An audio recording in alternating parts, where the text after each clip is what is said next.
있습니다. 여러분 그 단어가 뭔지 아십니까? 그것은 바로 이 별이라는 단어입니다. 오늘 본문에 별이라는 단어가 3번 등장하는 것을 보게 됩니다. 오늘 성경 본문을 처음부터 끝까지 유심히 살펴보면 이 별을 중심으로 이 성찬절 이야기가 전개되는 것을 보게 됩니다. 지금부터 2000년 전에 헤롯 왕이 유대 땅을 다스리고 있을 때였습니다. 오늘 동방에서 박사들이 예루살렘에 찾아와서 이렇게 말했습니다. 유대인의 왕으로 나신 이가 어디 계십니까? 우리가 동방에서 그의 별을 보고 그에게 경배하러 왔습니다. 유대인의 왕이 태어났다는 이 동방 박사들의 말을 듣고 헤롯 왕은 크게 당황하였고 온 예루살렘은 온통 이 술렁거렸습니다. 여러분 동방 박사들이 먼 곳에서 예루살렘을 방문한 이 결정적인 계기가 무엇이었습니까? 그것은 그들이 하늘에서 예수님의 탄생을 알리는 이 별을 보았기 때문입니다. 우리가 그의 별을 보고 그에게 경배하러 왔노라. 그들은 예수님의 별을 보며 동방으로부터 먼 길을 여행하면서 예루살렘에 당도했습니다. 당시 동방이 구체적으로 어떤 나라인지 정확하게 알 수는 없습니다. 또한 그들이 고향을 출발해서 최종 목적지인 베들레헴에 도착하기까지 정확히 얼마나 걸렸는지 알 수 없습니다. 혹자는 그들이 1년 혹은 2년이 걸렸다는 주장도 있습니다. 어쨌든 그들은 산 넘고 물 건너 이 광야를 지나서 아주 먼고 먼 길을 지나왔습니다. 오늘 꿈나무교회 2부에 나오신 우리 사랑하는 성도 여러분, 우리가 지금 인생을 살고 있는데 도대체 인생이 무엇입니까? 인생을 한마디로 정의하면 먼 길을 떠나는 여행입니다. 우리는 이 땅에 태어나서 동방박사들처럼 어딘가를 향해서 쉴 새 없이 가고 있는 여행자들입니다. 저는 어느덧 벌써 60년을 여행을 했습니다. 금년 1월부터 시작된 올 한 해의 여행도 이제 2주밖에 남지 않았습니다. 우리 인간은 나그네처럼 여행길을 여행하는 인생의 이 순례자들입니다. 여러분, 그런데 우리가 주어진 나그네 인생길을 각자 걸어가면서 모든 사람마다 각자가 바라보는 응시하는 이 별들이 있습니다. 저 별은 너의 별, 저 별은 나의 별. 여러분, 별은 무엇을 말합니까? 계속 할까요? 별은 우리가 이 땅에 살면서 지속적으로 추구하는 인생의 목표입니다. 또 별은 궁극적으로 내가 원하는 이 갈망하는 관심의 대상입니다. 또 별은 내가 간절히 바라고 또 기대하고 기도하는 이 미래의 소망을 말합니다. 사람 마음의 이 하늘에는 각자가 품고 있는 이 별들이 떠 있습니다. 어떤 별들이 떠 있습니까? 첫째는 돈의 별입니다. 사람들은 돈의 별을 가장 많이 따고 싶어 합니다. 사람들 마음속에는 이 돈의 별이 가장 눈부시게 이 빛나고 있습니다. 사람들의 눈을 이 땅에 살면서 가장 강렬하게 사로잡고 있는 별은 바로 이 돈의 별입니다. 그래서 사람들은 평생 동안 돈의 별을 바라보고 돈의 별을 따라가며 또 돈의 별을 숭배하며 살아갑니다. 또 두 번째, 모든 사람의 그 마음의 하늘에는 어떤 별이 떠 있습니까? 둘째로 이 권력의 별입니다. 심리학자들은 두 사람만 만나면 상하 권력 관계가 형성이 된다고 하죠.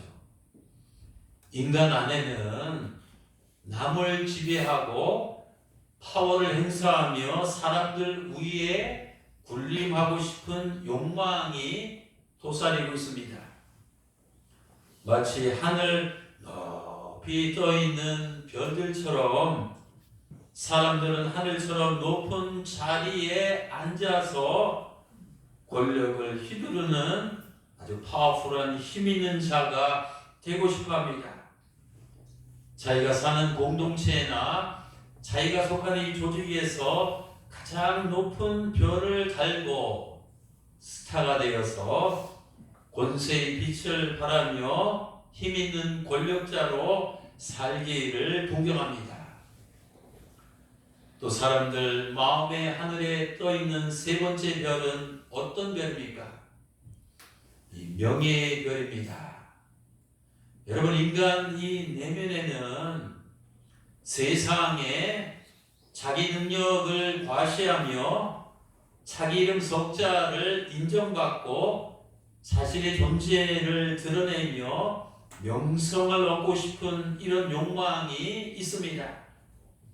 대중의 갈채와 환호, 세상의 칭찬과 찬사, 또 사회 인정과 인기를 한 몸에 받는 이 명예의 별을 따고 싶어 합니다.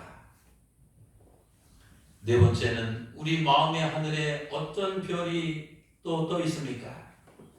그것은 향락의 별입니다.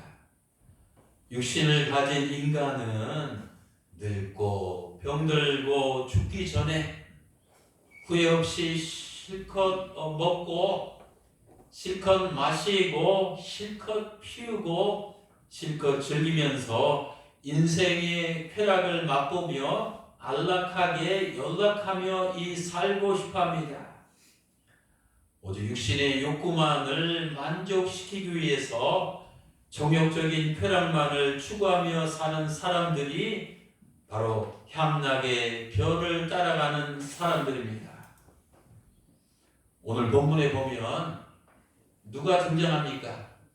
헤롯 왕과 대제사장들과 이 서기관들이 이제 등장합니다. 여러분, 2000년 전 그 당시 이 사람들은 어떤 인물들이었습니까? 그들 모두는 정치적으로 성공하고 사회적으로 출세하고 경제적으로 부유하고 또 학문적으로 쟁쟁하고 종교적으로 득세한 이 나은 사람들입니다. 말하자면 그들은 평생 동안 재물을 추구하며 돈의 별, 권세를 추구하며 권력의 별, 인기를 추구하며 명예의 별, 쾌락을 추구하며 향락의 별을 바라보며 사는 자들이었습니다. 그런데요, 문제는 땅에 있는 이런 세상적인 별들만 추구하며 살았던 그들의 눈에는 이 성탄절에 오신 예수님의 이 별이 보이지 않았다는 겁니다. 이처럼 돈의 별, 권력의 별, 명예의 별, 향락의 별 등 세상에 있는 별들만 뚫어지게 바라보고 살아가는 인생들의 이 눈에는 이 예수님의 이 별이 보이지 않습니다. 예수님의 별빛이 아무리 휘황찬란하게 빛나고 있어도 돈독에 올라있는 인생들, 권력에 미쳐있는 인생들, 명예에 목말라있는 인생들, 향락에 굶주려 있는 인생들, 이런저런 세상의 것들에 흠뻑 취해 있는 인생들의 눈에는 안타깝게도 그 성찬의 별이 보이지 않습니다. 그러면 사랑하는 성도 여러분, 과연 누가 예수님의 별을 볼 수 있습니까? 바로 동방 박사들과 같은 사람들입니다. 동방 박사들은 누굽니까? 박사라는 단어는 이 성경 원문인 헬라어로 마고스라는 이 말입니다. 이 마고스라는 이 말은 당시 천문학을 연구하던 학자나 점성술가 혹은 성직자나 혹은 현자를 가리켰습니다.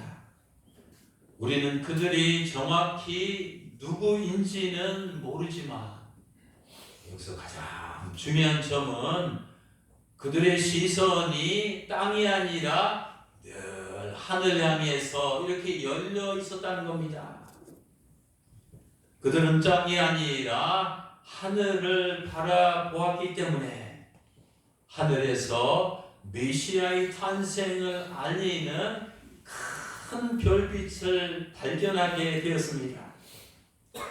똑같은 하늘에서 똑같은 시각에 똑같은 별이 똑같이 빛나고 있었지만 땅만 쳐다보며 살았던 헤롯 왕과 땅만 쳐다보고 살던 대제사장들과 땅만 쳐다보고 살던 서기관들의 눈에는 그 영롱한 이 찬란한 이 성찬의 별이 보이지 않았습니다. 하지만 하늘을 바라보며 살던 동방 박사들의 그 두 눈에는 그 별이 분명하게 선명하게 보였습니다. 그러면 동방 박사들은 예수님의 별을 발견한 다음에 어떻게 했습니까? 별을 본 것만이 중요한 것이 아니라 별을 본 다음에 그들의 행적이 사실은 더 중요합니다. 오늘 성경에 보면 별을 발견한 다음에 이 동방 박사들의 그 발자취가 분명하게 나와 있습니다. 첫째, 동방 박사들은 별을 발견하고 이제 별의 인도를 받아서 앞으로 나갔습니다. 오늘 본문 9절에 보면 별이 그들을 인도했다고 말합니다. 여러분, 동방 박사들이 어떻게 멀고 먼 초행길을 떠나서 목적지까지 무사히 안착할 수가 있었습니까? 당시에는 내비도 없었습니다. 그들은 지도를 보고 가지도 않았습니다. 또 현재 가이드가 동행하지도 않았습니다. 그들은 시종일관 오로지 예수님의 이 별이 인도하는 대로만 움직였습니다. 사랑하는 성도 여러분, 우리가 멀고 먼 인생길에서 예수님의 별을 발견한 이 사람은 동방 박사들처럼 예수님의 별이 인도하는 대로 가야만 합니다. 그렇지 않으면 큰코 다칩니다. 남자들이 행복하려면 세 여자의 말을 잘 들어야 된다고 하지 않습니까? 첫째는 누구예요? 어머니. 둘째는 아내. 셋째는 내비양.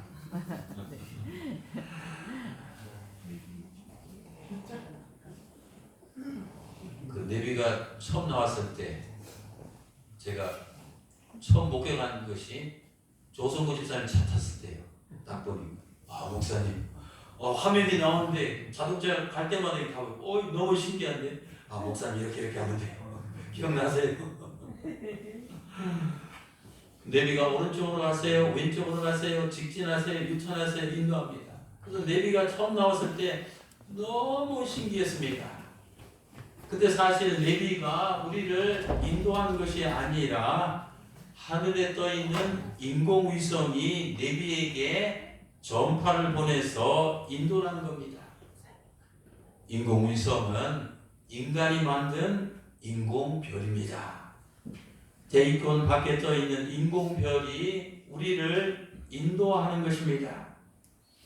동방 박사들은 인간이 만든 인공별이 아니라 하나님께서 만드신 이 신공별의 인도를 받은 겁니다. 여러분, 신공별은 예수님의 별입니다. 우리도 동방 박사들처럼 하늘을 바라보고 살아가면 우리의 신공별 되신 주님께서 우리의 이 갈 길을 정확하게 인도합니다. 사랑하는 성도 여러분, 우리가 인생길에서 이것이냐 저것이냐 놓고 이 갈 길을 이제 범민할 때가 있습니다. 그러나 기억하시기 바랍니다. 내 인생의 여정길에서 내 생각이나 이 판단을 따라가지 마시기 바랍니다. 그 당시 내 감정이나 이 기분을 따라가지 마시기 바랍니다. 내가 처한 환경이나 이 조건을 따라가지 마시기 바랍니다.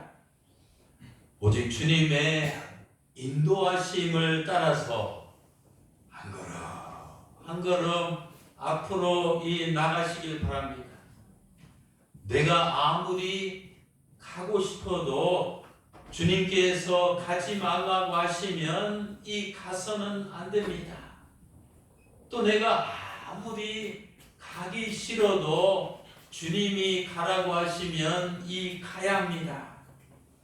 우리는 오직 믿음으로 나의 별 되신 주님께서 인도하시는 대로 이 발걸음을 옮겨야 합니다.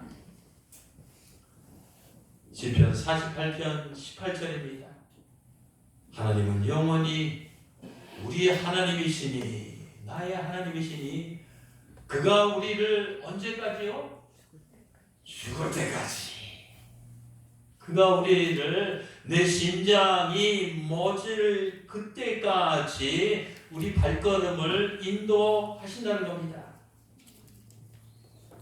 둘째로 동방 박사들은 주님의 별을 만나고 따라가면서 그들은 별을 보면서 기뻐했습니다. 오늘 10절을 보시기 바랍니다. 그들이 별을 보고 매우 크게 기뻐하더라. 여러분, 동방 박사들이 통과한 멀고 먼 여행길은 결코 순탄한 길이 아니었습니다. 제가 이번에 한 달 동안 그 이스라엘 중동 땅에 살아보니까 거기 사람 살 데가 못 돼요.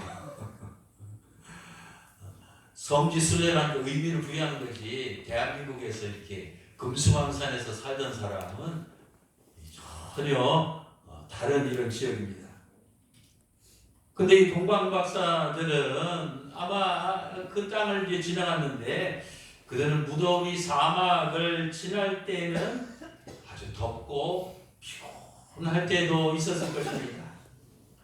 또 그들이 황량한 이 광야를 지날 때 춥고 배고플 때도 있었을 것입니다.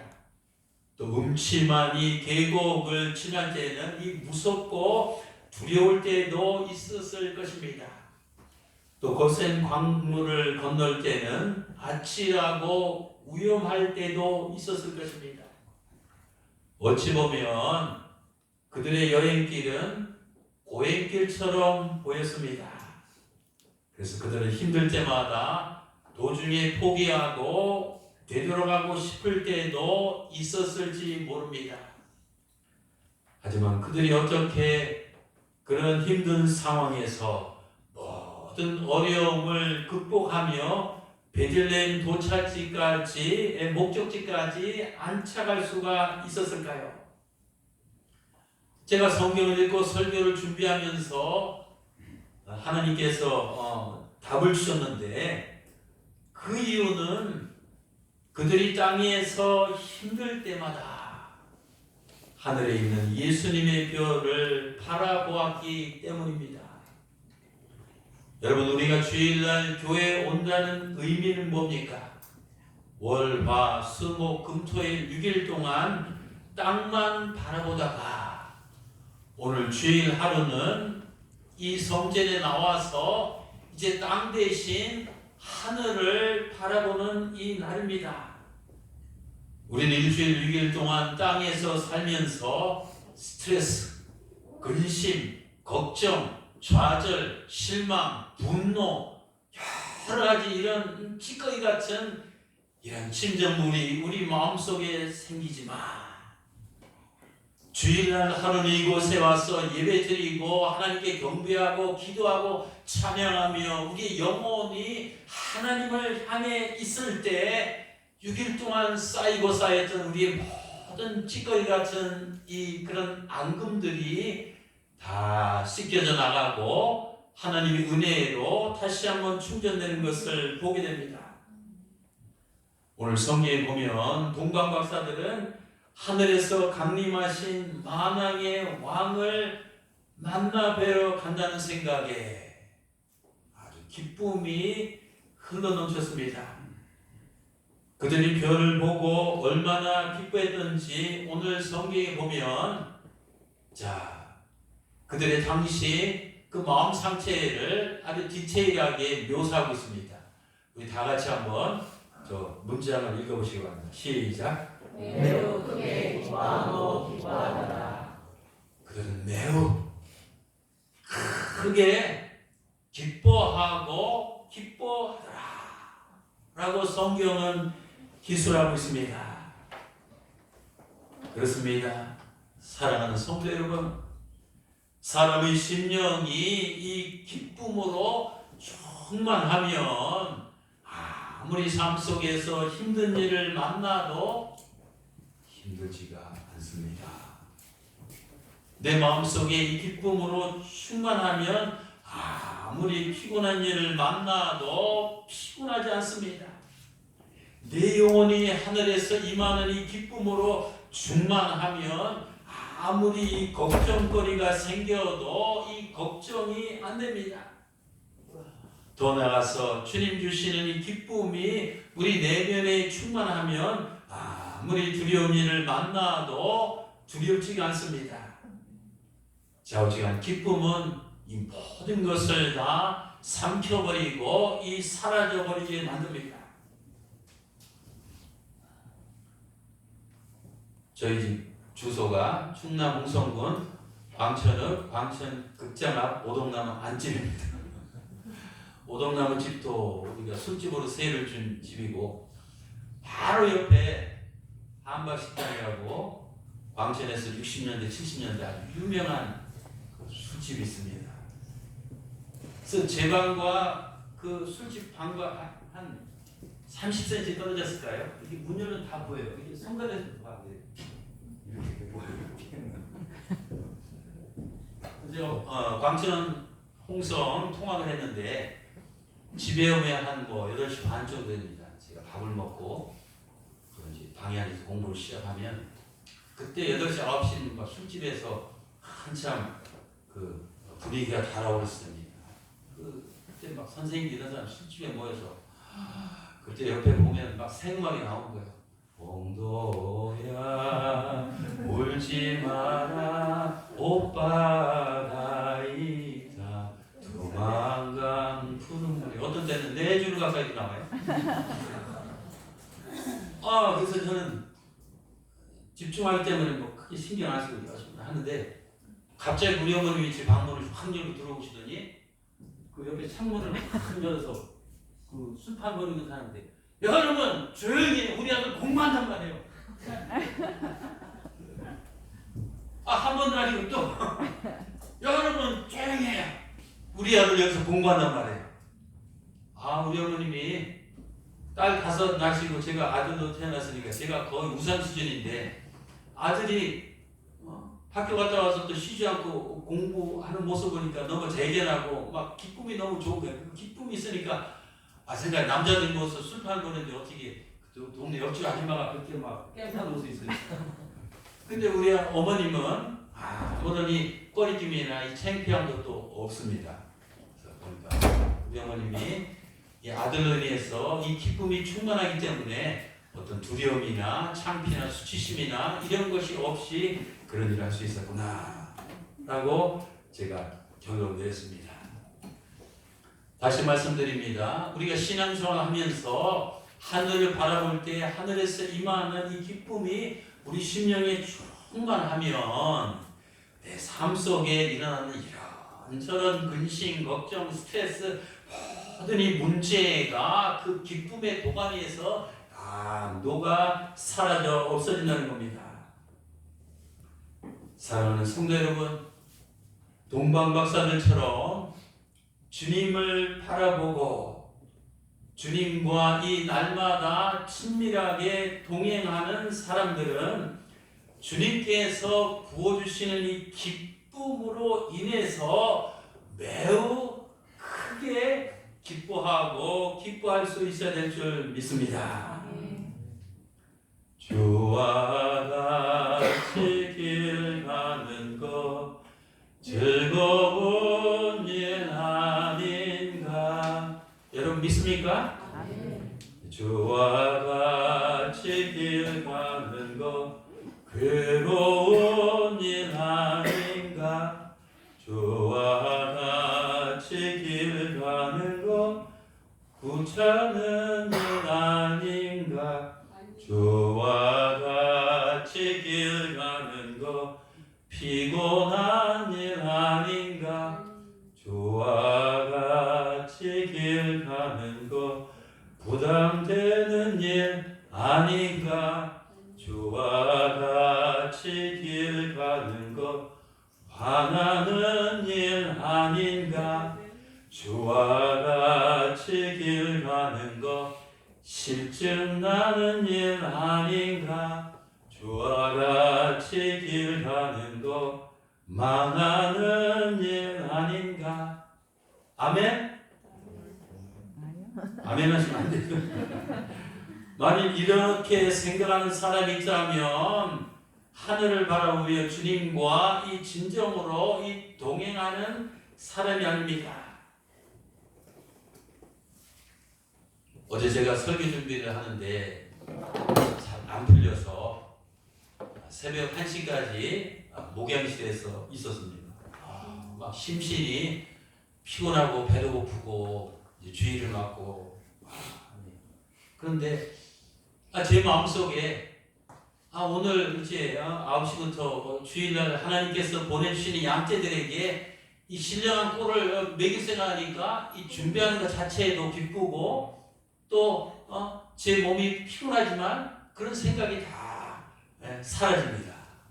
집에 갔더니 1시 반 정도 됐는데 제 마음속에 여보 11년 동안 하나님께서 우리에게 우리로부터 임하신 이런 기쁨을 줬기 때문에 우리가 여기까지 목회를 할 수 있지 않느냐라고 서로 간증하면서 기쁨을 나눴습니다. 여러분 주와 같이 길 가는 것 매우 크게 기뻐하고 기쁜 일입니다. 주일날 하루 이 자리에 와서 하나님께 예배 드리는 일 매우 크게 기뻐하고 이 기쁜 일입니다. 또 주방 봉사하는 일 매우 크게 기뻐하고 이 기뻐하는 일입니다. 성단에서 이 찬양하고 이 칸타타를 준비하는 일도 매우 크게 기뻐하고 이 기뻐하는 일입니다. 남성교회로 봉사하고 여성교회로 봉사하고 주님께서 나에게 지어주신 십자가를 지고 가는 것도 매우 크게 기뻐하고 이 기뻐하는 일입니다. 엄동설안에 이 5시 반에 이 새벽에 나와서 기도하는 것도 사실은 매우 크게 기뻐하고 이 기뻐하는 일입니다.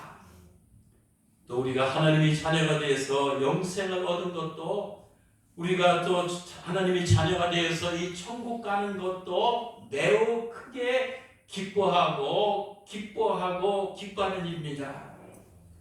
우리 믿음 생활, 신앙 생활, 또 제자로서의 삶을 살아갈 때 억지로나 인색함으로 또 괴롭게 하지 마시고 동방박사들처럼 매우 크게 기뻐하시면서 행하시기를 주님의 이름으로 축원합니다.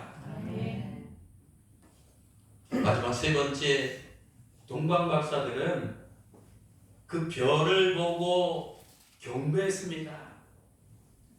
여러분, 당시 예루살렘에 거주하던 헤롯 왕과 대제사장들과 이 서기관들은 베들레헴에서 구세주가 탄생하신다는 사실을 이미 알고 있었습니다. 예루살렘에서 베들레헴까지 거리는, 제가 직접 이번에 성지순례 가서 확인해 봤는데 한 8km 정도밖에 안 됩니다. 여기서 목천 순대집 있는데 아니면 온양온천 있는, 그래서 천안에서 목천 아산 거리 한 반나절이면 충분히 갈 수 있는 거리입니다. 하지만 예수님이 태어나셨다는 것을 알고도 헤롯 왕과 대제사장들과 이 서기관들 중에서 그 어느 누구도 예수님께 경배하러 가지 않았습니다. 여러분, 왜 그런지 아십니까? 왜냐하면 그들은 예수님 대신 돈과 권력과 명예와 향락과 세상을 더 사랑하고 그런 것들을 더 경배했기 때문에 그렇습니다. 오늘날에도 과연 누가 우리 예수님 앞에 경배하러 나옵니까? 금고의 돈과 세상의 권력과 인간의 명예와 육신의 향락과 세상적인 것들을 더 사랑하는 사람들은 우리 예수님께 경배하러 나오지 않습니다. 다시 말씀드리면, 돈에서 인생의 행복을 찾으려는 사람들, 권력에서 자신의 파워를 얻으려는 사람들, 명예에서 자신의 존재감을 세우려고 하는 사람들, 향락에서 이 기쁨을 느끼려는 사람들, 세상에 있는 것들에서 이 만족을 누리려고 하는 사람들은 결코 이 주님 앞에 경배하러 나올 수가 없습니다. 그러면 누가 주님 앞에 경배하러 나올 수 있습니까? 동방박사들 같은 사람들입니다. 동방박사. 그들은 박사라는 이 권위와 이 명예의 별을 내려놓고, 그림 보세요. 왼쪽에 주님 앞에 나와서 이 겸손하게 무릎 꿇고 그 아기 예수님께 경배를 했습니다. 그들은 박사 신분으로 주님 앞에 나가지 아니하고 한 부족한 인간, 이 죄인의 이 신분으로 자신을 낮추고 겸허한 자세로 주님 앞에 나갔습니다. 이처럼 주님 앞에 경배하러 나오는 자는 동방박사들처럼 예수님의 별을 발견하고 그 다음에는 세상의 모든 별을 다 내려놓는 사람들입니다. 부자라는 별, 학자라는 별, 권력자라는 별, 지도자라는 별, 사장이나 회장이라는 별, 판검사라는 별, 이런 나에게 이 붙어있는 별의 별, 모든 이 별들을 다 내어 던지고 겸손히 낮아진 자세로 이 주님 앞에 나가야 됩니다. 베드로전서 5장 5절입니다. 하나님은 교만한 자를 대적하시고 겸손한 자에게 당신의 은혜를 베푸시는 분이다. 그렇습니다. 오늘날 세상 사람들은 돈의 별, 또 권력의 별, 명예의 별, 향락의 별, 이런저런 세상의 별들을 흠모하며 그 별들을 따고 그 별들을 유지하기 위해서 미친 듯이 달려가고 미친 듯이 살아가고 있습니다. 뉴스를 보니까 트럼프도 미쳤고 김정은도 미쳤고 시진핑도 미쳤고 요즘 보니까 우리나라 정치인들 국회의원들 다 미쳐 있습니다. 나도 역시 이런 세상적인 별 때문에 현혹이 되어서 미쳐 있지는 않은지요. 그러나 기억하시기 바랍니다. 우리가 평생 동안 이런 세상의 이 별들만 추구하며 이 살다 보면 언젠가 한 번은 하나님의 심판대 앞에 섰을 때 별이 벌이 됩니다. 돈이 벌이 되고 권력이 벌이 되고 명예가 벌이 되고 향락이 벌이 됩니다. 여러분 기억합시다. 이 세상의 이 별들은 당장은 다 현란하고 이 찬란하고 내 마음을 사로잡고 영원할 것 같지만 언젠가는 다 떨어지고 이 조만간에 흔적도 없이 완전히 다 사라집니다. 그래서 베드로전서 1장 24절입니다. 모든 육체는 풀과 같고 또 그 모든 영광이 풀의 꽃과 같으니 풀은 마르고 꽃은 떨어지느니라. 또 요한일서 2장 15절에서 17절 말씀입니다. 우리 하나님께서 주신 저 말씀을 다 같이 한 목소리로 봉독하시겠습니다. 시작. 이 세상이나 세상에 있는 것들을 사랑하지 말라. 누구든지 세상을 사랑하면 아버지의 사랑이 그 안에 있지 아니하니 이는 세상에 있는 모든 것이 육신의 정욕과 안목의 정욕과 이생의 자랑이니 다 아버지께로부터 온 것이 아니요 세상으로부터 온 것이다. 이 세상도 그 정욕도 지나가되 오직 하나님의 뜻을 행하는 자는 영원히 살리로다.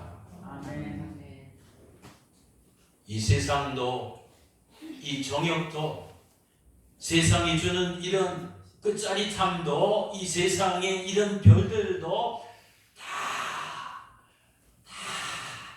지나간다는 것입니다. 이제 말씀을 맺겠습니다.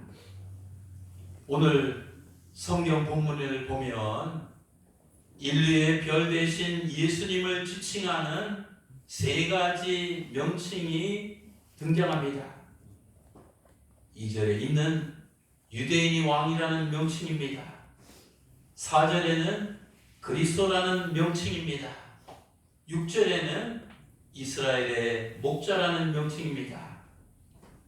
동방박사들은 예수님께서 이 땅에 유대인의 왕으로 오신 것을 상징하는 의미로 황금을 예물로 드렸습니다.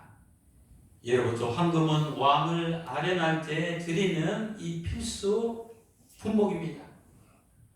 또 동방박사들은 예수님께서 이 땅에 그리스도로 오신 것을 상징하는 의미로 유황을 예물로 드렸습니다.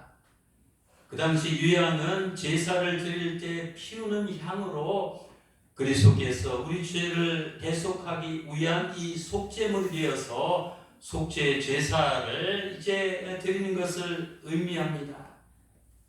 또 동방박사들은 예수님께서 이 땅에 이스라엘 하나님 백성의 목자로 오신 것을 상징하는 의미로 모략을 드렸습니다. 모략은 당시 목자들이 양이 상처가 났을 때 발라주고 치유하는 약입니다. 그래서 모략은 이 상처를 치유하는 약으로서 예수님께서는 이 상처난 양들을 자기 백성들이 양들을 치유하고 이 고치시고 돌보시는 이 목자임을 의미합니다. 이제 성탄절 기쁘고 즐거운 크리스마스가 얼마 남지 않았습니다. 크리스마스는 Christ, 그리스도라는 말 더하기 마스, 미사, 예배라는 말의 합성어입니다. 크리스마스는 우리 예수님을 경배한다, 예배한다는 뜻입니다.